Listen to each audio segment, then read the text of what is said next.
So recently one of the local farm stores had a buy one, get two baby chicks for free. So I couldn't pass that up, and it's a little cold here in southern Utah, so I've got them in the basement of the house. And excuse the mess, we're doing a little bit of remodeling.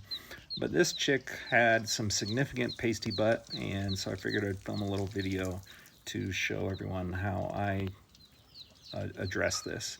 So that's lukewarm water that's running there, and if you can't pull the pasty butt off with very minimal pressure, then I usually put the vent and the pasty butt directly in the water stream, lukewarm, not hot, not cold, and massage it a little bit gently, maybe pull just a little bit, not too hard. You can cause a prolapsed vent, which could be life-threatening for the chick.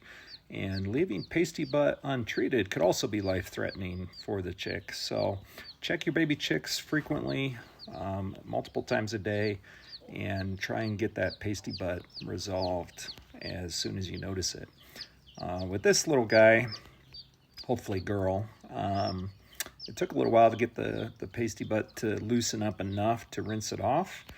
On a newborn chick, maybe up to a week old, if you do this, you should dry the chick off afterwards. Paper towel, dry cloth, maybe a blow dryer on low heat. This chick's 2 to 3 weeks old, and it's warm enough in the brooder where I have her that I'm actually not going to dry her off. I'm just going to get her right back in with her friends as quickly as possible. And that's it. Thanks for watching.